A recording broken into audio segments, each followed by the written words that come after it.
Makamu mwenyekiti wa chama cha demokrasia na maendeleo Chadema John Heche amesema chama hicho kimepoteza kiongozi muhimu kufuatia kifo cha muasisi wake mzee Edwin Mtei. Akizungumza wakati wa salamu za chama hicho katika ibada ya mazishi ya kumwaga mzee Edwin Mtei iliyofanyika nyumbani kwa marehemu Tengero mkoani Arusha, Heche amesema Chadema kinatoa salamu za pole kutoka kwa mwenyekiti wa chama hicho Tundu Lissu ambaye sasa yupo mahabusu akikabiliwa na kesi alizozitaja kuwa ni za uongo. Amesema chama hicho kinathamini sana mchango wa mzee Mtei katika kujenga misingi imara ya uongozi kimaadili.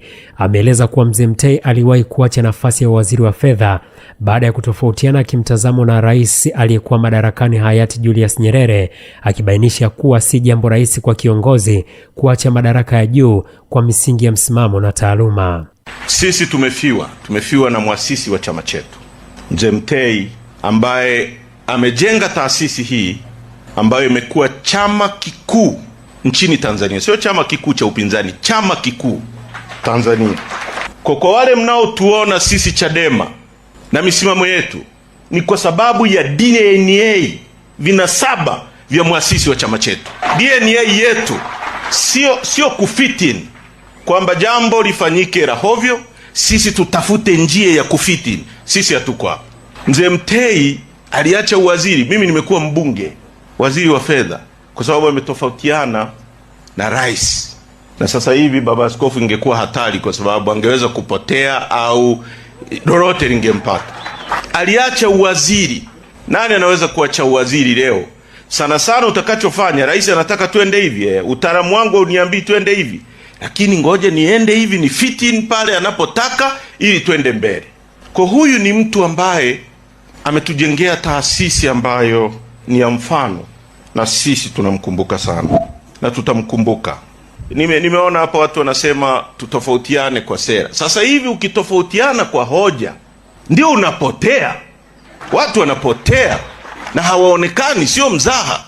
Kwa sababu baba, tumefata kile ulichotufundisha kufuata. Hatukosei chochote. Tunapotezwa kwa sababu tumekuwa wafuasi wa misimamo yako. Lakini tunamuomba Mwenyezi Mungu akupokee. Nataka kuhakikishia Watanzania na wanachadema nchi nzima, chama chetu hakitayumba hata tone kutoka kwenye msimamo aliyoianzisha mzee huyu, kupigania haki za watu, kupigania uchumi shirikishi na kusema ukweli daima.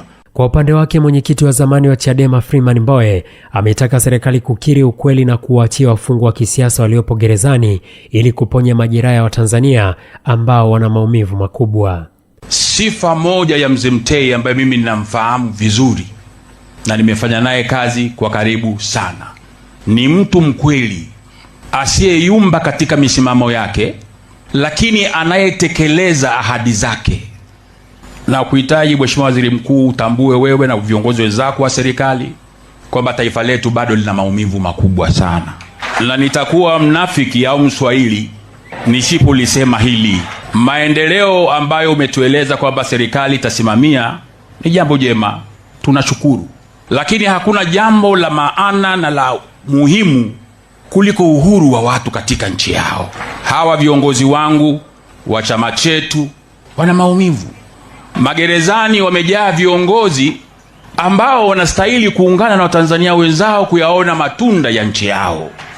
Njia bora kuliko zote za kuleta maendeleo katika nchi yetu, rejesheni kwanza uhuru wa watu, furaha ya watu, haki za watu, na muukiri ukweli pale ambako serikali imekosea.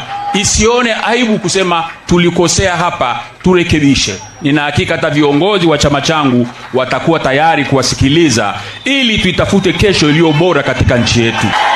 Tunataka taifa hili liwe na furaha, na viongozi wa Chadema, viongozi wa vyama vingine vya siasa, sisi ni viongozi wastaafu, tulianza chama hiki na mzee Mtei. Hii misingi tumeijenga kwa gharama kubwa na maumivu makubwa. Na chama hiki kinaitwa Chama cha Demokrasia na Maendeleo, tukitambua kwamba pale pawapo na demokrasia ya kweli, maendeleo ni inevitable, yatapatikana. Mheshimiwa Waziri Mkuu, tengenezeni utaratibu wa makusudi wa kuyarekebisha, na ninyi viongozi wa vyama vingine vyote vya upinzani, tafuteni namna ya kufanya kazi pamoja ili katika utaratibu huo wa kuliunganisha taifa hili lisiendelee kwenda kuwa na vipande vya vyama vya siasa. Tunataka taifa moja lenye misingi ya maendeleo, lenye upendo, lenye utengamano, ili hata wale ambao watakuwa katika uongozi katika maeneo mbalimbali wafanye kazi yao kwa furaha na kwa amani. Mwenyekiti wa chama cha Chadema mkoa wa Arusha, Elisa Mungure, amesema kuwa enzi za uhai wa mzee hayati Edwin Mtei aliwahusia kuwa haki inatangulia na amani inafuata, na hivyo kuendelea kuwa dira ya chama hicho katika kudai demokrasia na utawala bora. Hapa ni mahali ambako tumefika mara nyingi. Chadema mkoa wa Arusha na viongozi wakuu wa chama na sehemu nyingine walikuwa wakifika Arusha, tunakuja kwa baba.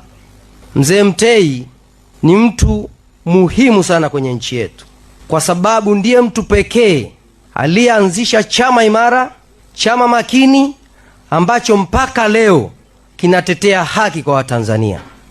Tumekuwa tukija hapa mara nyingi. Mzee Mtei alikuwa anatuambia neno haki ni zaidi ya amani. Haki inatangulia, amani inafuata. Na leo kwa sababu pia kuna viongozi wengi wa serikali, na serikali yetu mara nyingi inatanguliza amani.